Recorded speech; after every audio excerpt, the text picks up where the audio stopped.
కొత్తగా పార్టీలో జాయిన్ అయిన వాళ్ళు, పాత ముఖాలకి వద్దు. ఇప్పుడు రాజాసింగ్ స్టేట్మెంట్ ఏంది, పాత సామాన్లు వద్దు, పార్టీలో తీసేయాలి. ఇదంతా కూడా ఏంటంటే కిషన్ రెడ్డి, లక్ష్మణ్ వాళ్ళకి వ్యతిరేకంగా రాజాసింగ్ స్టేట్మెంట్ మనకు కనబడుతుంది. ఇవాళ కూడా మళ్ళీ రాజాసింగ్ స్టేట్మెంట్ చేశారు. సో ఒక గ్యాప్ ఉంది పాత కొత్త నేతల మధ్య, ఎవరు అంగీకరించిన స్టేట్మెంట్ ని బీజేపీ కన్సిడర్ చేస్తదంటారా? ఆయన చాలా అంటుంటారు, ఒక్కటి కాదు, ప్రతి ఇష్యూ మీద. అంతే, రాజాసింగ్ స్టేట్మెంట్ ఏమో కన్సిడర్ చేయరు, ఎందుకంటే హిందుత్వ రిలేటెడ్ స్టేట్మెంట్ లో అట్లా చూసినట్టు పోతుంటారు.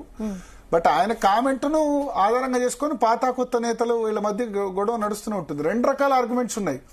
ఇప్పుడు 2023 ఎలక్షన్స్ లో 91 మందికి కొత్త నేతలకి బీఫామ్ వచ్చింది, పాత నేతలకు బీఫామ్ రాలేదు. అయినా వాళ్ళు గెలిచింది 8 మంది అని పాత నేతలు అంటారు. బీజేపీలో చాలా రోజుల నుంచి పనిచేస్తున్న వాళ్ళు ఏంటంటే 91 మందికి బీఫామ్ వచ్చింది, దాదాపు జనసేనకి ఇచ్చిన సీట్లు పక్కన పెడితే 111 సీట్లు 91 బీఫామ్లు వాళ్ళకే వచ్చాయి.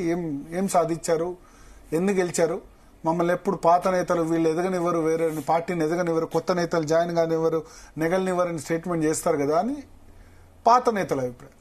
కొత్త నేతలు ఏంటంటే గెలిచిన 8 మంది ఎమ్మెల్యేలు ఒక రాయసింగ్ తప్ప 7 కొత్తగా పార్టీలు జాయిన్ అయిన వాళ్ళే. మహేశ్వర్ రెడ్డి కొత్తగా జాయిన్ అయినాడే, ముదోల్ ఎమ్మెల్యే కొత్తగా జాయిన్ అయిన వాడే, సిర్పూర్ పాల్వాయి హరీష్ కొత్తగా జాయిన్ అయిన వాడే, పాయల్ శంకర్ 2014-15 తర్వాత జాయిన్ అయిన వాడే, కామారెడ్డి వెంకటరమణారెడ్డి కొత్తగా జాయిన్ అయిన వాడే, గణేష్ గుప్తా సరే కొంచెం సీనియర్, రాకేష్ రెడ్డి కొత్తగా జాయిన్ అయిన వాడే. కొత్తగా జాయిన్ అయిన వాళ్ళే ఎక్కువ ఉన్నారు.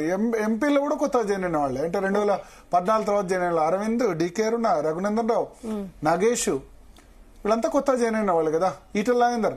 ఇక పాతగా ఉన్న వాళ్ళు కిషన్ రెడ్డి, బండి సంజయ్ వాళ్ళిద్దరికి కేంద్ర మంత్రి పదవి వచ్చేసింది. సో ఇప్పుడు ఒక కాంప్రమైజ్ ఫార్ములా నడుస్తోంది.